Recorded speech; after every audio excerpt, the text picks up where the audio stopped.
Let's watch Darth Microtransaction. Let's do a little bit of a Jimro overview, first impression. This is day number 2. I have 20-ish hours currently into Diablo 4, A Lord of Hatred. I am playing Paladin, and I think that's where I'm going to start, because it's probably my favorite thing so far, which is that the Paladin overall is just really, really cool, honestly. I think it very easily became my favorite class. Sure. Just in general so far. And let me just kind of show you just a little bit of, I'll just show you a random little. Is it me, or does this kind of look weird? This loading screen, the art, it kind of looks weird, right? Is it just me? It kind of gives me the vibes of AI,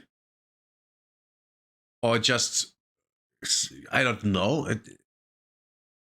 I can't describe it properly. It looks kind of cheap, and I don't know how to describe this feeling, because I don't know enough words to do so. This looks like something I would see a knockoff or a cheap ARPG would pull. You know, being a copy of, well, Diablo, and back in the day, trying to, oh yeah, we are just copying and put something together that looks like, well, in this case Diablo, but it's not actual Diablo, and it kind of looks cheap. This gives me the vibes of that, and I'm not 100% sure why. Maybe I'm overly sensitive here. I have no idea.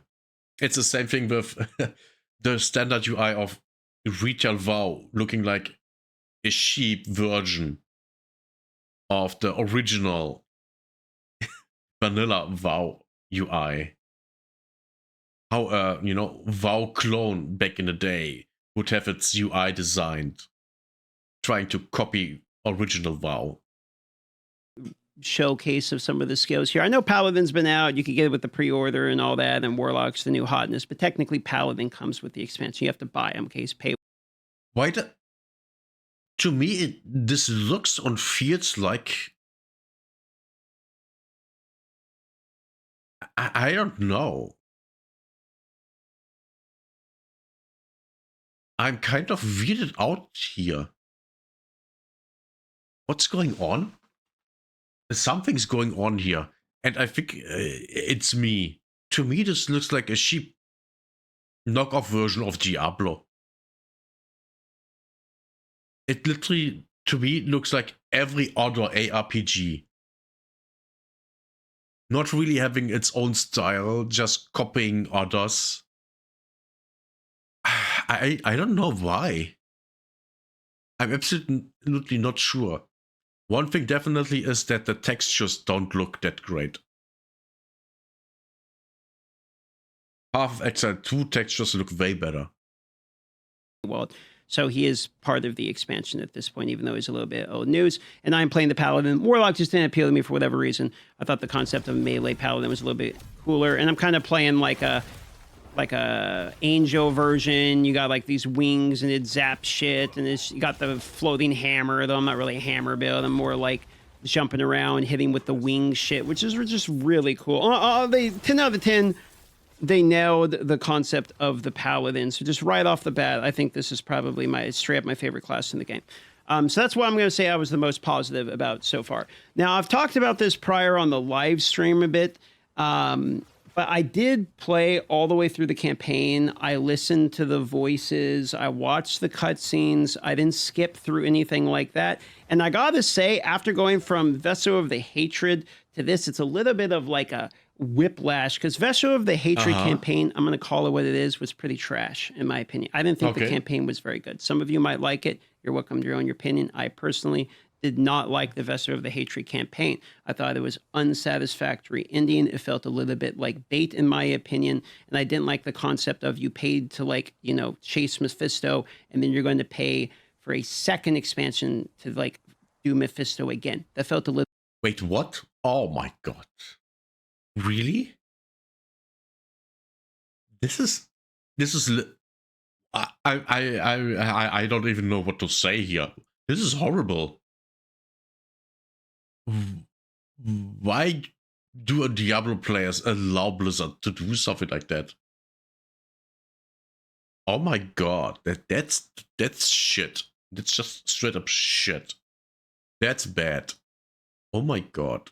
By the way, I've never played Diablo 4, and I never will. Zero interest because it's made by Blizzard. I don't buy anything from Blizzard anymore. They just have lost everything. They're just, yeah, the company is just done for me. But that's going on for a while already. A little bit unfair, in my own personal opinion. That was one of my criticisms when the game came out, and remains one of my criticisms about Vessel of the Hatred. I am happy to report, okay, without any spoilers, don't worry, but I'm happy to report that is not the scenario in the Lord of the Hatred. It has a satisfactory completion that you would probably expect. It has overall a very good campaign. I liked it for the most part. I gave it an 8 out of 10 was my immediate reaction. Nice. After completing it. I know not everyone plays ARPGs for the story. I do think Diablo is one of the exceptions to the rule in ARPGs, because I think a lot of people do actually care about the world and the story and the lore and all of that. I'm not going to say... The thing is, if the lore and the story and the world are good, people do care. Now, not everyone, of course not. You never reach an everyone. That's impossible. But, you know, it is absolutely possible that, yeah, people like story world and, you know, yeah, of course. The lore and all that was super cool, but it was a fun playthrough of the campaign. Obviously, great voice acting. The cutscenes, there were some pretty badass cutscenes. Now, the boss fights, I want to call out particularly, because I don't think the Diablo 4 boss fights have been particularly interesting, to be honest, for the most bit, okay? I said in my original review that I thought the Lilith fight in the original D4 campaign was a little bit underwhelming, and the Vessel of the Hatred fights, like, I don't even think I remember any of them. I know the Mephisto dog at the end of Vessel of Hatred was, I just think, garbage in my opinion. But the boss fights, I feel like they very obviously made an attempt to make the boss fights more interesting. A little bit of a caveat, you want to make sure that you're bumping up your difficulty as you go. I started in normal, because I am doing a big big casual these days, playing through like a gaming journalist, and I bumped it up to expert once I felt more comfortable, and then eventually we kept bumping up, etc. And then you have to unlock Torment and all that, and you can bump up from there. I'm currently in Torment 7. Well, yeah, you bump up the difficulty, the higher your power goes, of course. I mean, isn't that all what Diablo is about? I mean, at least to my knowledge, that's how you play this game. In the game here after 20 hours. I know there's people that are like already 100 the pitted and everything, like 12 hours in, but like I'm not one of those people. I'm a pretty normal playthrough guy at this point, okay?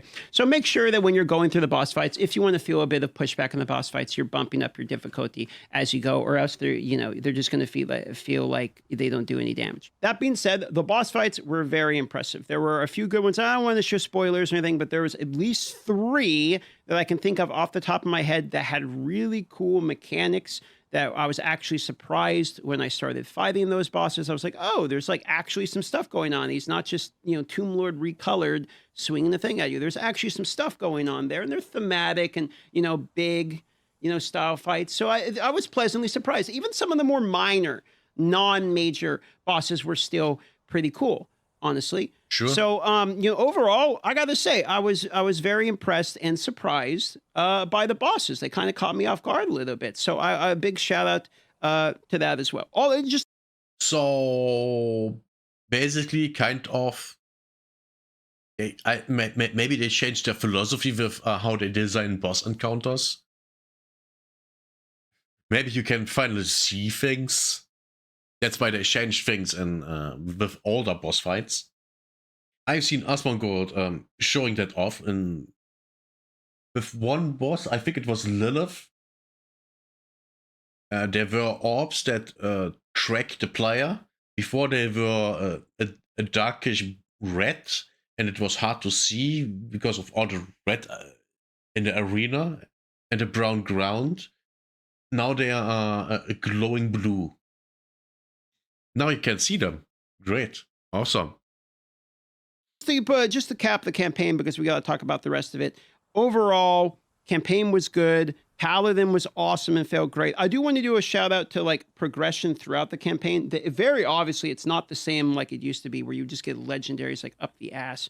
Like I got like 2, maybe 3 legendaries during like the entire campaign. The 8-hour reviews were about right. I was big casual, listening to everything, playing through, big chillin', reading my shit, and I was still 8-hour playthrough, so that was about correct in terms of the playthrough actually of it. But the itemization seems to be like, you definitely feel the progression of the items much more than previous. You get a better weapon, you feel that a lot more. You get a legendary, you're actually excited because legendaries actually have like these, you know, they actually have the multipliers on them, and that's when you actually start really doing damage. You can bump up you get 1 or 2 good legendaries, you know, and then you're bumping up your difficulty like 3 times because, you know, they get multiply and all that, and that's Diablo, baby. That's how it goes. Next thing you know, you go from 1,000 damage to 1 million damage. That's just the way the cookie crumbles these days. But the itemization felt honestly better going through the campaign. So more so by the end of the campaign in general, I had a pretty positive sentiment. I was feeling pretty good about the 8 hours I had spent so far. I was pretty excited by that. And then I got into Endgame. Now, one thing I want to say here real quick before I continue too much and we start talking about Endgame, and I'm not, just to be clear, I'm not all the way, it goes to Torment 12. I'm in Torment. Right, they got the new skill tree, right? When I remember correctly, the skill trees got a rework. Torment 7, I could probably go Torment 8 if I go try it right now. My build's starting to ramp a little bit and whatnot. But one thing I want to point out real quick is that this was a very highly sold part of the expansion. In particular, was the skill tree redesign. Now, I believe while this is good and an improvement, I think this is oversold. I think people that talk about how this is like fundamentally completely different and all of this, it's just not.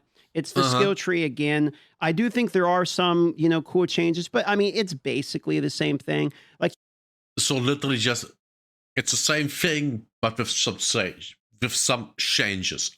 Okay.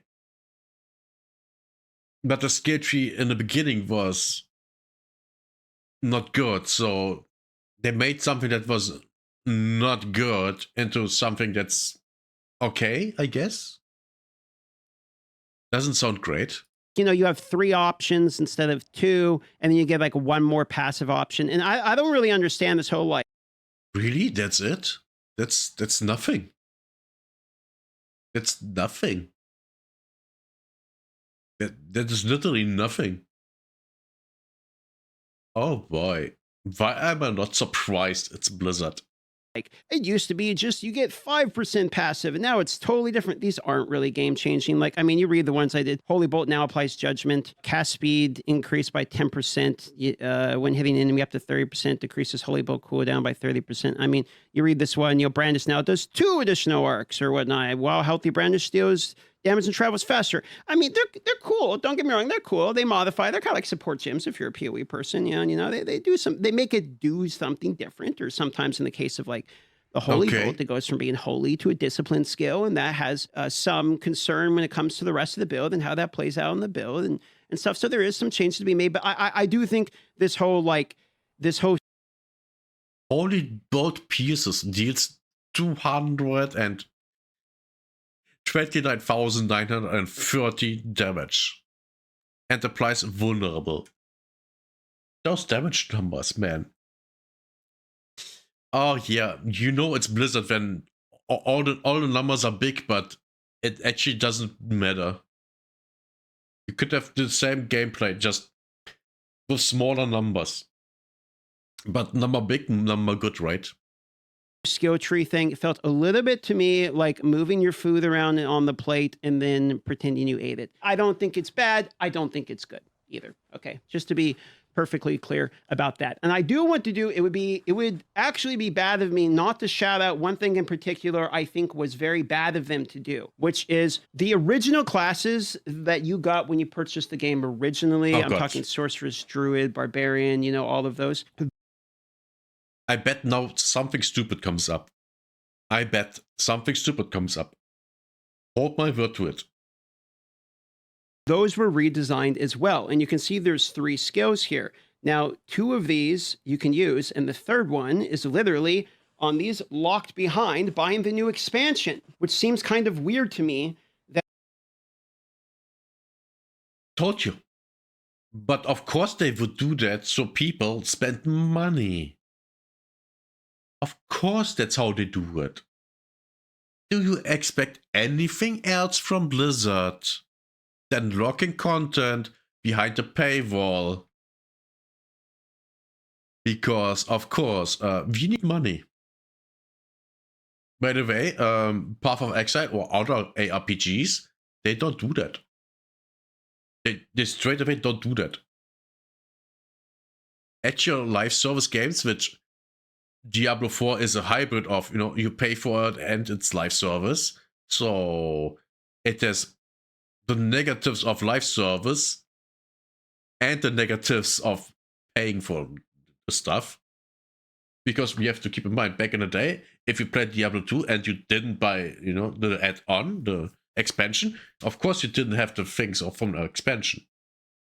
Right? That makes sense. Even if you play alone, at home, not online, of course. Of course. I mean, you don't have it, so you can't use it. But here, this is just a, oh yeah, if you don't give us money, you don't get it. And all other ARPGs are like, oh yeah, here's new stuff. Want a new cosmetic? Look here, $10. Man, the greed in Blizzard is massive. That they redesigned what was, in my opinion, a flaw of the original game and made it better, but then locked the improvement of a bad design behind a paywall of the newer content.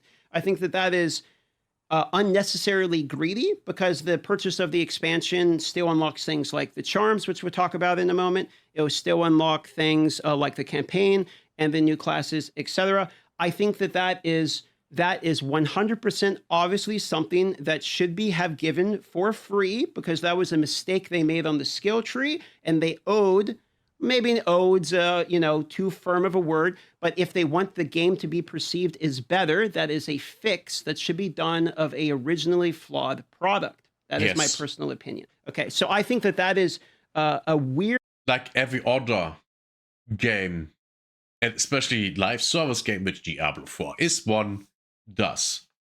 Oh, this thing is not good. Okay, here's an update that fixes that. Which this is, but you know, you have to pay for it.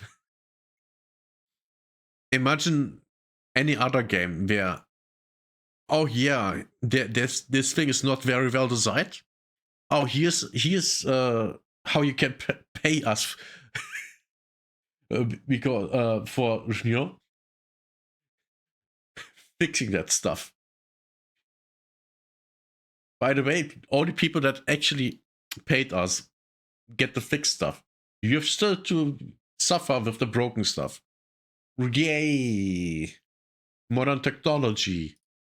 L and completely unnecessary, and the people that are already playing Diablo are going to buy your expansion anyway. You don't need to do that. That is just one such thing that I'd like to call out. So that's just kind of my thoughts here on the skill tree in general. Now, I want to talk about one other of the things that they added into the game, the talismans here.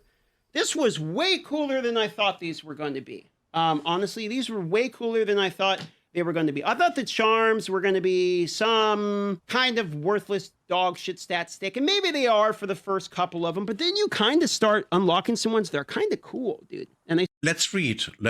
Light's empathy. Okay, I don't know what this means. Discipline skills reduce the cooldown of Arbiter of Justice by 0.1 seconds when they deal damage, or by 0.5 seconds if they have a cooldown. Okay. While an Arbiter gained 30% increased maximum life and 10% X increased movement speed. Okay. When you cast Arbiter of Justice, unleash all ultimates. Oh, that's actually good. That's actually good. 6.5% maximum life, 6.8% impairment reduction. Yeah, this looks nice. This looks nice. This looks good. I think this looks good. It's trying to start mixing up your build a little bit. This is a little bit of a throwback to D3. Okay, I'm not a D3 hater. Maybe you are. I like D3, so I don't mind. How about D3? I played Diablo 3. The free edition, aka up to level 20. I hated it. I hated that game. Oh boy, did I not like that game. Oh boy. But that was back then. I really didn't like that. You could just switch your skills. I played mage, I think. And oh yeah, you can just switch all your skills around from oh yeah, I throw fireballs to I freeze everything and stuff like that. And that took me off. Could literally switch skill trees when I remember correctly. And I was like, yeah, then so I only play one character, one caster, and there's no reason to play another caster. Instead of I deal fire damage, I deal cold damage. That's all one character. Okay, that's bad. That's how I fought back then, and I kind of still do. On top of the game, I feel it wasn't that great. To see a set bonus now and then. I don't want the set bonus on items because it kind of trivializes the rest of the items. But putting them in charms is kind of a cool way to do this. So they have some set bonuses here. And now what they have here. I agree with him. This is good. GGG, please. Can we get this into Path of Exile 1 and 2? Would be awesome. Thank you. I'll just give you an example. I'm doing the whole Arbiter thing, right? Well, one I have here is it makes the Disciple skills like reduce the cooldown of Arbiter Justice. That's my ultimate. While I'm in Arbiter, I get some bonus stats here, not really relevant. But then the fifth one here, when I have all 5 of these charms, when you cast Arbiter Justice, unleash all of my ultimates. So it puts them all into one. So I get this this moment where I cast my ult, I'm getting the lightning beams, I'm also throwing the spears, I'm flying, I get the big fortify, I get all of them at once. It's just a cool bonus, and it gives you a lot of extra power. And it's another, I think this one actually does add a little bit more depth to your builds. Maybe not massively. It does. It does. And I really like this. You don't have things to be super complicated to be nice to have and fun, Because this is fun. This is fun. I absolutely believe that this is absolutely fun. This is great. But I think this was another thing when I played this. Oh, my dogs do 0 damage, so they're gonna be really loud. So let me just kill that guy real quick. So I actually, when I played this, I was like, what I really liked the charms. I thought the charms were pretty cool. Okay, maybe they're not going to be as relevant later on, but they feel pretty good now, and they felt pretty good in the beginning. And when I started seeing some of these bonuses, and there's different sets, like some of these, like this one I had earlier, I had this set bonus 3 set earlier, and that had attack and movement speed at 2-piece, which I got fairly early, and then it had bonus experience, which tapered off as I hit level 70. It was really useful early. And then the middle piece actually is a piece you put in that unlocks more charm slots. In the beginning, you get like 3, and then 4, and then 5. 10% resistance to all elements. Man, that's a stat I wish I had in Path of Exile 1 or 2 both. That's a great thing. Oh my god. Heaven's Radiant Fire, plus 10%. Healing received. Oh, that's good. Yeah, this is great. Now, in Path of Exile 1 or 2, that's not really, something you care about. And apparently these go all the way up to you can get mythic versions of these. And the cool thing about these is the charms themselves actually roll like items. So you can get normal ones, you can get ancestral ones, same with the piece in the middle. Overall, this was better than I thought, to be honest. So I actually quite liked the charm system and was pleasantly surprised by the charm system itself. Remained to be seen how much it really is going to influence your major progression a bit. But for right now, it actually is massively influencing my progression. It definitely added a significant amount of damage for me. Another thing they added was they added the Horadric Cube. This, I mean, I think it's hilarious to say that we got a crafting bench in D4 before we got in PoE 2, but there you have it. This is actually kind of cool. It's not massive in terms of the things you can do, but in terms of how much it's helped me, you actually use this thing. So I've used this to do things like reroll items. I've do this to reroll charm spots. I mean, I had 3 of these and 2 of the extras, so I used it to reroll to get the right charm. Imagine PoE 1 or 2, and you have one bench you go to craft, and then you can, click what crafting thing you want to use. The crafting bench, the fortification, or how it's called, or whatever, and it's just a slider. You change just the menu, but it's all one station. That would be awesome. That would be so good, but we don't have that, sadly. I use this to actually make some unique items. The bosses, you can like collect these pieces that you get just from doing shit, and then you can turn these in. It'll give you like a random unique that you could get from one of the bosses, etc. You actually use this a decent amount. One of these is basically like a chaotic reroll, is literally a chaos sword from PoE 2. So you just kind of reroll one of the stat lines at random, or maybe I wanted to reroll something like, maybe I don't like my, I don't know. You just pick this one and say like, I don't like my life on hit. So you could like focus that reroll, and you can grab these tuning pieces, which are like, I want to reroll the defensive piece, and armor's defensive, so probably target that armor. I don't really actually want to do this, but I'm gonna do it for the sake of the video. I'm gonna reroll this, and now I rerolled the HP to I think Lucky Hit or something, or Poison Res. I'm not sure exactly. I didn't really pay that much attention. But there you go. It rerolled one of the things that was targeted by the tuning. So there is actually like some better crafting in the game now. That's good. One thing that I noticed last time I played Path of Exile 2 is when I craft something on my gear, sometimes I don't even know what I crafted on, because I don't see a change at all. There is a new stat on it, but I don't know which one it is, because there are so many stats. Am I the only one that getting that, or is it maybe it's just my age? And enough that I actually find myself working at items, because you can add them, remove affixes, etc. I actually take fairly commonly, I take a rare item, yellow item, and I'll add an affix on it, then turn it into a legendary, and then I'll temper it to add another stat line, and then I'll enchant one of the pieces and reroll. There's actually like some pretty decent little crafty in the game. I actually quite like that, to be honest. So I felt, again, this goes back to what I was talking about earlier, but I felt that the sense of progression in terms of itemization was slowed down in the campaign, and it stretched out a little bit more in the mid game, enough so to actually have some leeway for crafting to actually matter a little bit. Overall, I thought the Horadric Cube is actually pretty good. I thought it was going to be a little bit of just nostalgia bait. There's a cube in the game, yada yada. You do what does 1 or 2 things, but you actually use a pretty good amount of these. Overall, this was pretty good. You got a lot of different recipes in here. It's basically a crafting bench, and I like it.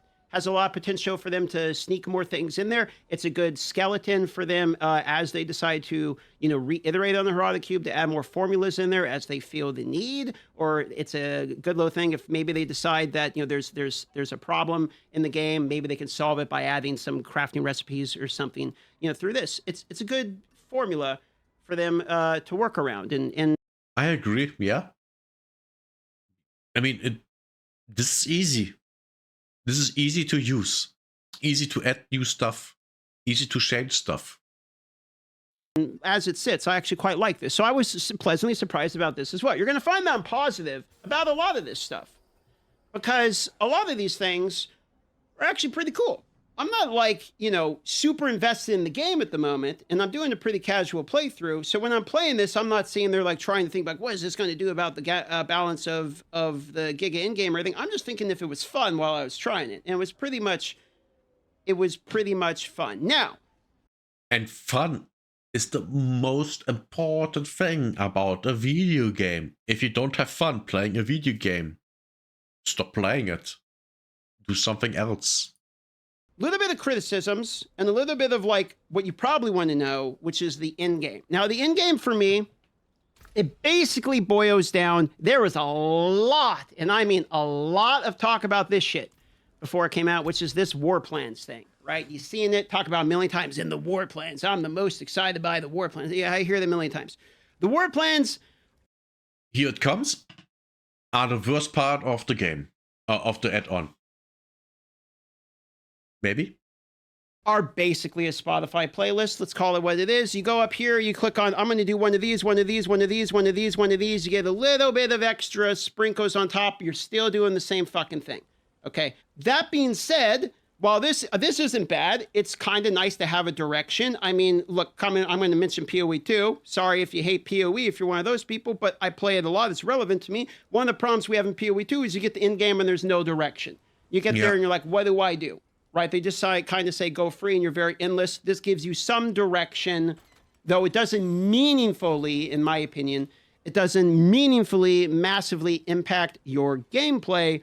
It gives you a sense of direction. It's a smoother experience. And honestly, something I think the game is good at is just giving you a smooth experience all the way through. And I think that's kind of what they're trying to do here. So for that, it fits the bill for me. Now, nice. This part I'm a little bit more positive about because this I think is just basically just a playlist to give you a sense of direction. It doesn't really do anything. However, this is kind of cool.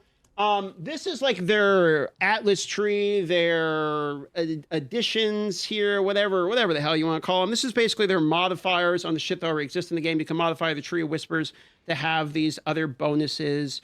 They're just little bonuses to it. They don't fundamentally massively change the gameplay that you're already doing, but some of them are like pretty cool. I'll have a more firm opinion how I feel about once I've maxed literally all of them out, but I started dabbling in them just a little bit. The one thing that I would say about this is I like the additions, but I don't think it fundamentally changes what you're doing. Like, I think a lot of times what people would say about the end game is like, you just feel like you're doing a lot of the same thing. You're doing a lot of hell tides or whatnot. Like, it's not really changing too much of what the end game is. It just makes the end game that already there feel a little bit better, a little bit more complete, and a little bit more smoothed out. I don't see the end game as being like fundamentally, completely redesigned. They're just making it better for what it is. It's what it feels. I hope Path of Exile 2 does the redesign of the end game well. Oh my god. Well, we will see. Well, next week? Yeah, next week on Thursday. That's where the reveal is, which I will live stream. Good times. Feels like to me. I'm still doing hell tides. I'm still doing nightmare dungeons. I'm still killing bosses in the zone. I'm still doing a lot of the things that make D4 D4. It's just a little bit more camouflage and it has a little bit more sauce to help the medicine go down and not feel so repetitive where I'm just standing in the place of hell tides. The war plans are breaking it up and kind of forcing me through this playlist of going to do one thing and then another thing and then another thing, and kind of fundamentally breaks apart my experience. Okay. Where I'm not just sitting there grinding a hell tide for 10 hours and immediately getting bored. Okay. That's what the playlist, the war plan's for. And then this part is so that I feel like while I'm doing that, those things is breaking apart the gameplay. I'm not wasting my time because I'm unlocking things. And then you're kind of breaking that apart with some of the cooler crafting and the collecting the charms and unlocking the torment, etc. It's kind of giving you the more rounded in-game experience. It's still Diablo 4. Okay? You're still getting, if you've played Diablo 4 for all these seasons, you already know this. It's still the same game. It's just they've done a better enveloping of it and a better overall encompassing of what the in-game is and getting you to actually break up that experience. So it's not, you know, you're feeling so bored within the second day or something. I'm feeling pretty good on the second day. I'm going to play a third day. I'm having a good idea. I have no idea if it's going to be like a third week, but so far I haven't hit the point where I feel like it's really dragging on. And that has happened to me, you know, I would say significantly in previous seasons already. Now, I haven't played in a while, so all of the other stuff could be still newer to me, but I'm noticing a lot newer bosses since I've really been playing less. There's multiple new bosses I haven't done. They say there's an Uber Mephisto at Torment 10, and it's taking me some time to actually get to Torment 10. It's probably going to take me another day or so. Probably tomorrow I'll hit Torment 10. I'll try out Uber Mephisto.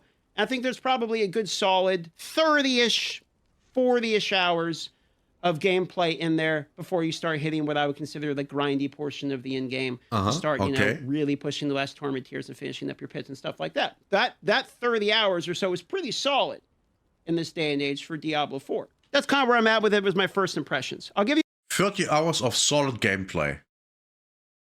Of solid, you know, quality gameplay. Okay, yeah, that's good. That's actually good.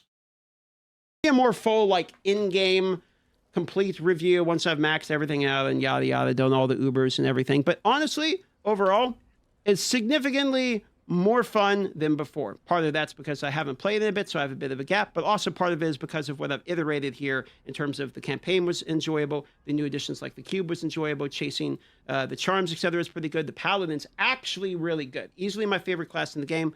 I think Paladin's a 10 out of 10. Feels really fun to play. Can't speak to the Warlock. Haven't really played it much. I've heard mixed things. Overall, pretty good, though. I think it's the type of thing where if you haven't played in a while and you're curious about checking out, yeah, you could definitely check it back and just kind of get the general vibe of it and have a pretty good playthrough. Is it worth $40? Not worth $40? It's a whole fucking conversation. I'm going to put it this way.